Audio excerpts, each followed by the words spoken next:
各位观众，您现在看到的这个就是第4代的 Proton Saga， 全车采用了337个全新的部件，进行了412000公里的 Route Test， 花了391000个小时的 R&D 测试时间。所以这个第4代的 Proton Saga 有非常多的这个亮点，但我觉得最大的升级，我们通常讲一台汽油车的3大件就是引擎、变速箱和底盘。那首先引擎的话呢，这个第4代的 Proton Saga 就采用了名为 IGT 的引擎。所以这个 IGT 引擎呢，简单来理解就是 Proton X50 的4气缸 Turbo 引擎跟 Direct Injection， 然后抽掉 Turbo 跟 Direct Injection 就变成了这个 IGT 的 1.5 liter。但是特别的是呢 ，Standard 跟 Executive 版本的 Proton Saga 是搭配 4AT 的变速箱。油耗是 5.1 liter per 100 km， 也就是1个 liter 19.6公里。而 Premium 版高配版的呢，就是 1.5 liter 搭配 CVT， 可以做到 4.9 liter per 100 km， 就是 20.4公里 per liter。但重点是这个 IGT 1.5 liter 呢，能够提供给你120 PS 跟150 Nm。那 Perodua 的1.0 跟 1.3 liter 都给不到你，因为 Perodua 的1.3 liter 搭配 4EAT 只有95个 PS 跟121 Nm， 所以很明显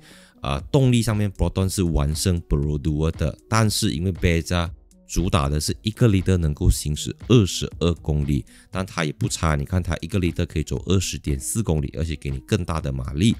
那第二个，我觉得第4代 Saga 最大的进步就是它的安全系统，它不是什么 software 的升级，它是硬体、软体都进行了非常大的这个升级。首先，它从2个 airbag 增加到6个 airbag。airbag 这种东西啊，往往是你无法后期再去改装升级的东西，原厂给你什么就是什么，所以6个 airbag 也能够确保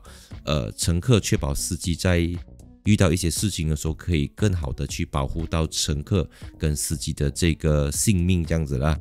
当然，除了这个 airbag 之外啊，第4代的 Saga 也加入了 ADAS 主动式安全辅助系统。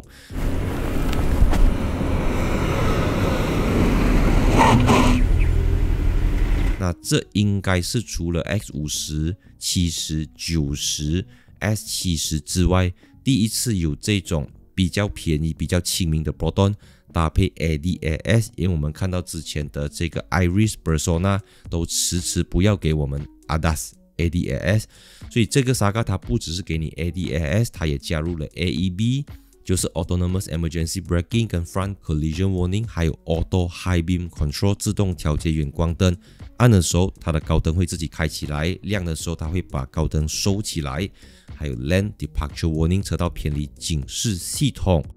除了增加 airbag 加入 ADAS 之外呢，它也在车身多处都加强了这个高刚性钢材的使用。再来就是大家最关心的就是它的这个内饰，因为它在网上就掀起了很多的两极化反应。那我觉得这个地方足以碾压同级对手。首先，它用的一个9寸的中控台萤幕，那尺寸大小不重要，重要的是它持久。重要的是它有 Wireless Apple CarPlay 跟 Wire 的 Android Auto。哇 OK， 因为我印象中没有看过这个价位的车子原厂来就给你 Wireless Apple CarPlay 跟 Android Auto， 也就意味着如果你使用苹果手机或者 Android 手机，你可以用 Google Map， 你可以用 Waze， 你可以用 Spotify， 你不需要再用什么 Smart Link 啊，那些蓝牙啦，那些什么 Projector 投影手机的荧幕啦，手机关掉它就关掉这样子啦。没有这些烦恼，从此以后你上车就是直接导航，直接听歌。在方向盘后面有一块7寸的电子仪表板，然后这个7寸加9寸 Proton 叫它16寸的 Dual Screen， 这个是一般上中国市场很习惯把2块屏幕加起来，然后加起来就叫它什么17寸、21寸这样子，那把你看就知道它是2块独立的荧幕，只是被一个 panel 给包起来这样子。那很多人在网上讲哇，这个很不好看啊，很阳春什么，我觉得还好啦，因为其实 Mercedes-Benz A-Class 一早就是这样子的，即便你来到欧洲，很多比较低配的 A-Class 甚至是 E-Class 都好了，你都会看到这样子的很大的黑边，很大的这个 bezel。然后再来的就是虽然它有 Wireless Apple CarPlay， 但是它没有给你 Type C 的接口。我看了这个 spec sheet，低配高配都是 Type A， 只是高配的有3个 Type A 的接口，前面1个，后面2个。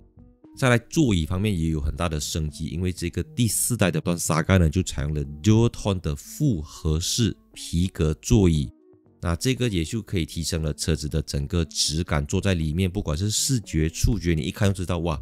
这个车子虽然我不懂它卖多少钱，不过我估计也是在5万到6万啊，最多你就可以得到豪华车都拿不到的东西。那我一直要强调，因为即便你买到再贵的 Proton， 或者是多年前人家买 X70 啦 X50 都没有 Apple CarPlay， 现在你只要买 Saga Proton Saga， 你就可以拿到 Apple CarPlay 跟 Android Auto。所以我们回到车身3大件的部分，引擎、变速箱跟底盘。新的引擎，新的 CVT 变速箱，但是 4AT 是比较没有那么新，就是旧的啦。然后它的这个底盘也相当的有话题，因为虽然 Proton 加上是第4代的 Proton Saga， 但是车长维持在4390个 mm， 轴距2465个 mm， 所以 Proton Saga 的车长跟轴距是没有变动的。至少目前我知道的资料是它完全没有变动，所以它在外观造型上会给人家一种有改没改了什么东西，这个就叫新一代啊。但我作为一个汽车媒体，我作为一个 automotive journalist， 我觉得不管你在网上写什么东西，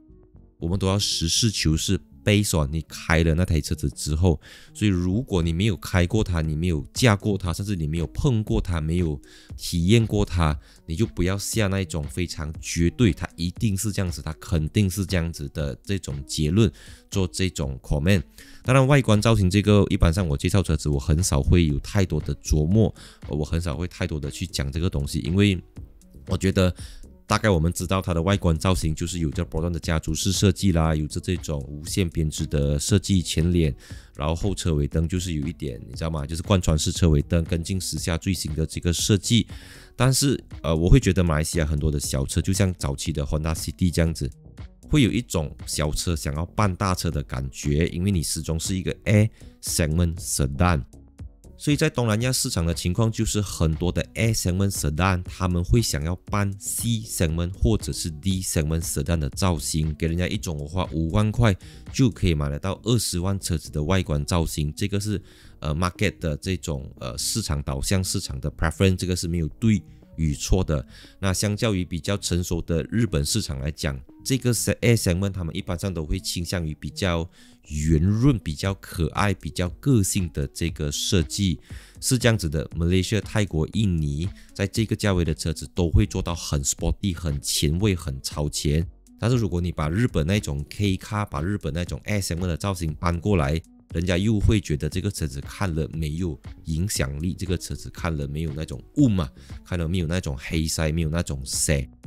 欢迎大家一起来讨论这个 Proton Saga 的外观造型，你觉得它的车头、它的车尾好不好看？那你问我的话，我个人是觉得Proton 这一次真的是相当的有诚意。所以如果你还要用一个很高的标准来批评它，我觉得这个是不应该啦，因为你自己知道咯，它卖多少钱？现在 Perodua Beza 是卖着36,580块到49,980块，所以89不离10。这个 segment 你要 fight Beza， 你不可能卖到7、8万的，我觉得也是在55,000块到6万块左右，就是大概 MyV 的那个价格啦。所以我觉得 Proton Saga肩负着让 Proton 重返荣耀的这个使命，因为从过去我们看得到，每一年 Perodua 都卖接近9万台车子，或者到10万，可是 Saga 每一年都在6万8、6万9截至目前2025年来讲，Beza 卖了7万2000台， Saga 卖了4万4000台，所以那个 gap 一直都有在。那这个 Saga 真的是扮演了一个非常非常重要的角色。我们俗话讲 Proton 吃饭吃粥就看这台 Saga 了，所以一直跟着相信，就期待我过后有机会把车子开上路试驾的时候，再给大家一个体验，再给大家一个更详细的报道。所以我是赖主义，我们下一集影片见 ，Let's go。 Okay, ready?